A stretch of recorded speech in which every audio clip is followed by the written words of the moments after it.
Non, non, non, tu ne rêves pas, Yannick Sinner et Alex de Minaur sont bel et bien les deux finalistes du Masters 1000 de Toronto. On a droit à un remake de la finale des Next Gen Finals de 2019. L'Italien est bien évidemment le grandissime favori. Peut-il échouer à glaner son premier titre en Masters 1000 après ses deux échecs contre Hurkacz et Medvedev à Miami? C'est ce que nous allons voir. Jingle.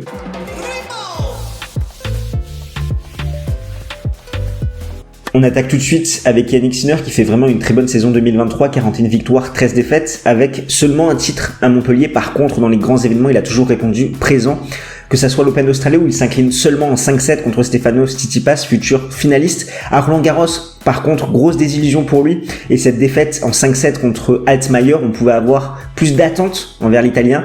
Et à Wimbledon, c'est une demi-finale perdue contre Novak Djokovic en 3-7. Pareil, dans les Masters 1000 où avant Toronto, c'était quand même une finale perdue à Miami, deux demi, du coup à Monte-Carlo et à Indian Wells, et par contre une déconvenue en huitième de finale à Rome chez lui contre Cerundolo.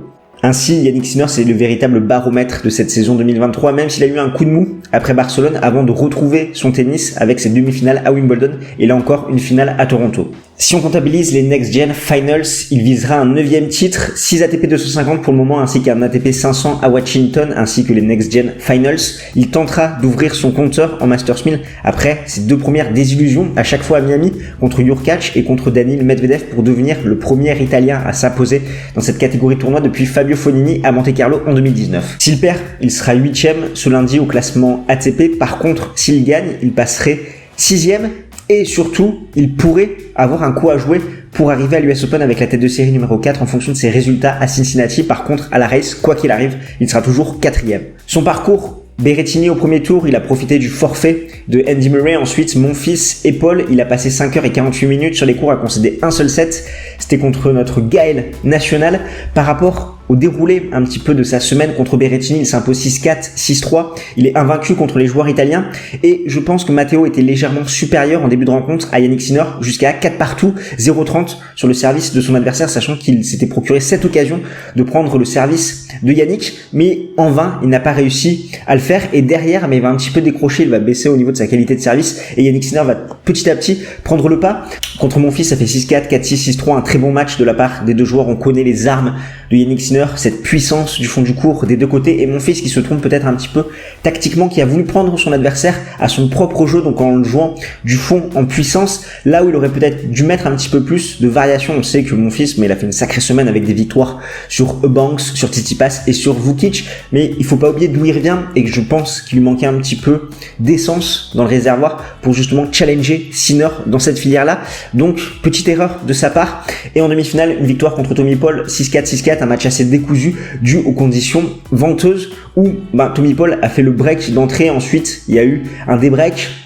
Et il y a eu pas mal de break-débreak tout au long de la partie, que ce soit sur la fin du premier set ou également dans le second set. En tout, 64 fautes directes de la part des deux joueurs pour seulement 27 coups gagnants. Donc pas forcément le meilleur match qu'on ait pu voir. On sait qu'il y avait beaucoup de nervosité, sachant qu'avec les défaites de Alcaraz et Medvedev, derrière c'était Yannick Sinner qui était le grandissime favori, donc il fallait tenir son statut et il passe en 2-7. Et c'est vrai que si on prend un petit peu de recul par rapport au style de jeu et à ce que propose Yannick Sinner sur un court de tennis, on peut se demander s'il n'est pas trop agressif, parce que lui vraiment, son idée, son plan de jeu, c'est clair, c'est frapper fort dans la balle revient très vite, de façon très longue, que ça soit côté coup droit, côté revers, et derrière il devrait peut-être ajouter un petit peu de nuance, tempérer ses ardeurs, parce que sur un match il peut avoir tendance à surjouer, à faire un petit peu trop de fautes, et là quand il y a cette pression qui va venir s'accumuler sur la fin de tournoi, ça peut être compliqué pour lui à gérer. Donc peut-être être moins agressif, être plus des fois dans une position un petit peu d'attente,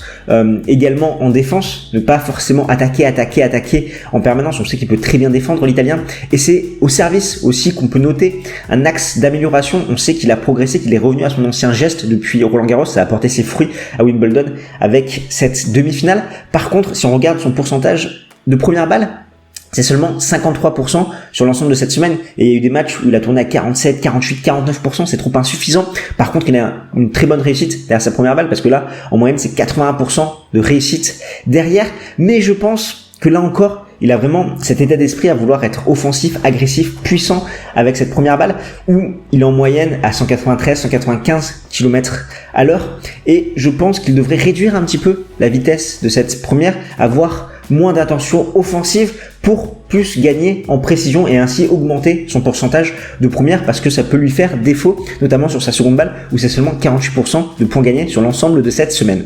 Plus discret que Yannick Sinner mais tout aussi performant en 2023, son adversaire en finale ça sera Alex de Minaur, 33 victoires, 16 défaites avec un titre à Acapulco et sur ses 5 derniers tournois qu'il a disputés, il a fait 3 finales aux Queens, à Los Cabos et à Toronto. Bon, pour le moment à chaque fois il les a perdus, que ça soit contre Alcaraz aux Queens ou contre Stefanos Tsitsipas à Los Cabos, mais c'est là que c'est vraiment très fort parce qu'il fallait se remettre de cette défaite express en finale à Los Cabos au Mexique, se remettre également du décalage. Derrière il a eu un parcours du combattant et il arrive quand même à jouer cette première finale en Masters 1000 après 36 participations. Il n'aura jamais atteint les quarts de finale en Masters 1000, la 37e fut la bonne et là vraiment ça fait plaisir pour Alex de Minaur qui est un joueur qui essaie de maximiser son potentiel par rapport à ses armes et qui bosse énormément, qui a un très bon QI tennis je trouve et là vraiment c'est une très belle récompense pour le joueur australien. Surtout qu'en 2023 il est pas ridicule contre des membres du top 10, 6 victoires, 4 défaites, donc autant de victoires contre des membres du top 10 que Daniil Medvedev, une de moins que Novak Djokovic et 2 de moins que Carlos Alcaraz.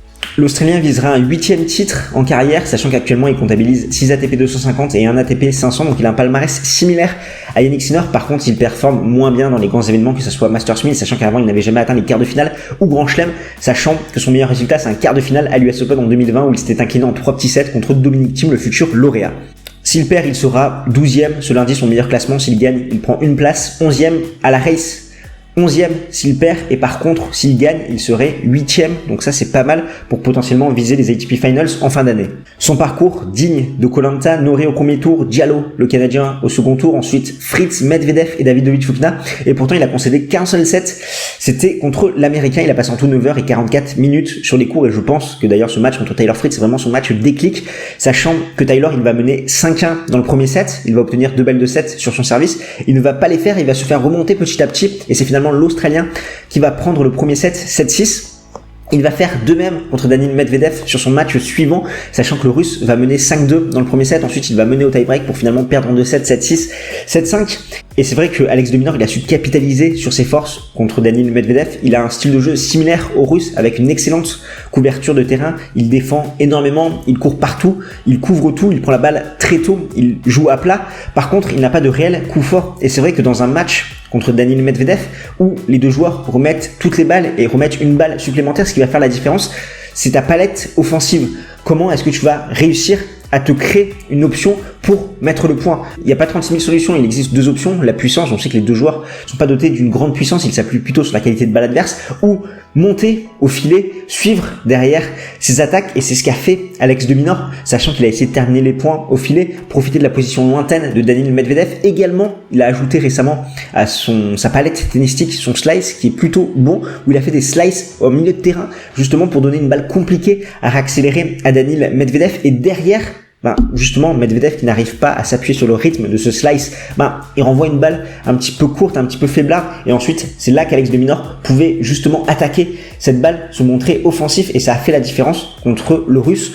En demi-finale contre Davidovich Fokina, là encore un match décousu, compliqué avec ses conditions venteuses, sachant qu'il y a eu énormément de fautes des deux côtés. On sait que Davidovich Fokina peut se frustrer très rapidement, il a du mal à rester concentré dans son match, et là il allait beaucoup trop rapidement à la faute, même s'il y a eu des breaks, finalement c'était le joueur le plus appliqué, le plus serein que la victoire a souri, et ça a été le cas pour l'Australien. Même si quand même il a su profiter des nombreuses fautes de son adversaire, avec notamment 38 fautes directes en 1h16 minutes. Par rapport à cette semaine, Alex de Minaur, lui aussi un pourcentage pas très élevé de première balle, 54%, une réussite moindre par rapport à Yannick Sinner, 70%, et il s'est fait breaker 12 fois. Par contre, comme je te le disais, c'est vraiment un joueur qui a réussi à maximiser son potentiel, un petit peu à l'image de ces joueurs comme David Ferrer, comme Gilles Simon, qui n'ont pas de coup fort dans leur palette tennistique, qui n'arrivent pas à faire la différence, que ça soit côté coup droit, côté revers. Par contre, une très bonne condition de jeu, avec un coup assez stable, côté coup droit, côté revers, ils n'ont pas un excellent service. Ils essaient de prendre la balle très tôt, mais petit à petit, il arrive à implémenter certaines choses, ce slice, monter un petit peu plus au filet, justement, pour se donner des points gratuits, raccourcir un petit peu les échanges, parce que sinon c'est interminable, et derrière ça fait des longs rallyes. Donc voilà, un sacré potentiel, Alex de Minaur, avec cette finale en Masters 1000, ça fait plaisir, parce que le travail paye pour le joueur australien. Au niveau des confrontations, c'est à sens unique pour l'Italien, 4-0 si on comptabilise les Next Gen Finals. Et pire encore, l'Australien n'a réussi qu'à prendre un set à l'Italien, et c'était sur un tie-break à Sofia en 2020. Au fait, Nous, c'est Games Talk et on aide les passionnés de tennis comme toi à décrypter l'actualité de la petite balle jaune. Alors, si c'est quelque chose qui t'intéresse, n'hésite pas à smatcher le bouton pour t'abonner, sachant qu'on te promet une couverture XXL pour l'US Open. Donc, si tu veux rentrer dans le train Games Talk, t'accrocher au wagon, c'est maintenant ou jamais. Tu claques ton meilleur pouce bleu, tu cliques sur la petite cloche aussi pour être notifié dès que nous sortons une nouvelle vidéo. On compte sur toi. Au niveau des clés tactiques, ce qui est intéressant à comprendre, c'est pourquoi le match entre Jannik Sinner tourne tout le temps à l'avantage de l'Italien. Comme je te le disais, l'Australien a une excellente couverture de terrain. Par contre, il manque de coups forts et Jannik Sinner, sa force, c'est vraiment sa puissance du fond du court, que ça soit côté coup droit, côté revers, avec cette balle qui revient très vite, très longue, très profonde, et ça fait souvent la différence pour faire le point. Pourquoi ? Parce que de Minor, il va être acculé du fond du court, ça va le faire reculer, cette puissance de Jannik Sinner, et l'Italien va souvent se procurer une balle courte qui va pouvoir attaquer, et là, où Alex de Minor va se déplacer une fois sur une balle, deux fois, à un moment, finalement, il ne va plus y arriver parce qu'il va se faire manger par la puissance de son adversaire. C'est pourquoi les face-à-face tournent clairement à l'avantage de Jannik Sinner. Alors, qu'est-ce qu'il peut mettre en place, Alex de Minor, dans ce match, finalement, qui ne réussit pas, où il y aura énormément de pression des deux côtés ? Comme je te l'ai dit, le plan de jeu de Jannik Sinner, il est clair, jouer en puissance, que ça soit avec son service ou du fond du court. Ce qui est à double tranchant, dans un bon jour, ça peut très bien passer. Par contre, là où il y a un petit peu de tension, voilà, il sait qu'il est grandissime favori, qu'il peut potentiellement gagner son premier titre en Masters 1000, débloqué en face sur le compteur, derrière, ça peut le pousser à faire quelques fautes et c'est là que Alex de Minor va devoir en profiter, remettre une balle supplémentaire, attendre que son adversaire se frustre un petit peu, également ajouter de la variation à son tennis, notamment son slice qui a bien perturbé Daniil Medvedev pour ne pas jouer dans la cadence de Jannik Sinner comme avait fait Yael Monfils, essayer de casser un petit peu ce rythme, de redonner un nouveau souffle dans l'échange, et je pense que Alex de Minor peut le faire avec son slice monté au filet. Par contre, voilà, si Jannik Sinner est très bien luné, on sait qu'avec sa puissance, il va faire reculer son adversaire, il va gagner du terrain petit à petit, si bien qu'Alex de Minor ne pourra plus couvrir ce terrain, et c'est Jannik Sinner qui va faire le point et va faire la différence en se procurant une balle courte de son adversaire. Après, Alex de Minor va pouvoir attaquer les secondes de Jannik Sinner où il s'est montré un petit peu plus faible, comme je te le disais, par rapport à ces différentes statistiques qu'on a pu voir. Également, sur ses premières, essayer de le faire douter à la relance, de couper un petit peu les trajectoires, de faire revenir la balle très rapidement, notamment sur le revers de Jannik Sinner, ne pas lui laisser faire son service plus sain avec son coup droit. On sait qu'il va jouer plutôt en puissance au lieu de favoriser les zones, quitte à faire diminuer son pourcentage. Par contre, voilà, Alex de Minor n'est pas un excellent serveur et Sinner relance plutôt bien. Donc là aussi, il va en profiter pour faire des breaks.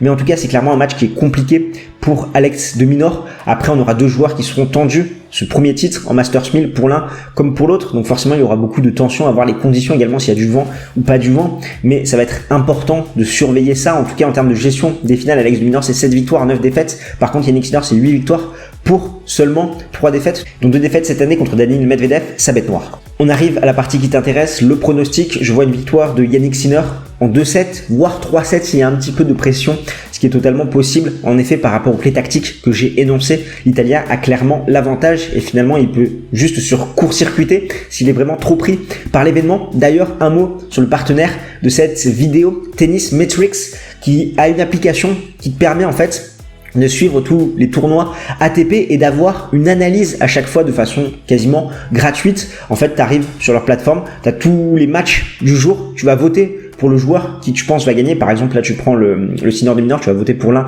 ou pour l'autre et ensuite ça va te permettre de débloquer une analyse avec des personnes qui sont derrière, qui analysent tous ces matchs avec pour eux leurs clés tactiques, les stats qui vont apparaître. Donc c'est pas mal pour confronter ton avis, pour te conforter ou non par rapport à l'analyse que tu as envie de faire et potentiellement un pari derrière, d'autant plus qu'ils utilisent l'intelligence artificielle pour recalculer un petit peu les cotes pour savoir s'il y a une plus-value ou non à se faire par rapport aux différentes cotes des bookmakers. Et pour la partie, pour débloquer le pronostic, donc tu as l'analyse qui est gratuite et pour débloquer le pronostic, en fait, tu as un système de jetons que tu peux utiliser pour débloquer le pronostic de la personne qui a analysé le match. Donc c'est vraiment un site ultra sérieux. Ça peut t'aider dans tes paris sportifs. Bien sûr, c'est un jeu responsable, les paris sportifs. Donc ne parie pas de l'argent que tu n'as pas. Mais je trouve que c'est pas mal pour confronter son avis et avoir une opinion différente. Donc je t'invite à télécharger l'application Tennis Metrics. Je te mettrai tous les liens en description. En plus, c'est gratuit. L'équipe est top, donc ça vaut vraiment le coup d'œil. Je t'invite à aller jeter un petit coup d'œil et en profiter pour Cincinnati pour voir un petit peu ce que tu penses de leurs analyses. D'ailleurs, un petit mot également sur notre Discord, parce que j'ai vu par rapport à la vidéo passée que certains ne sont pas forcément au courant qu'on a un Discord où on échange de façon quotidienne avec tous les talkers. Je t'invite à le rejoindre, je te mettrai tous les liens en description et nous on se retrouve pour débriefer de ces finales au Canada. D'ici là, porte-toi bien, ciao ciao tout le monde.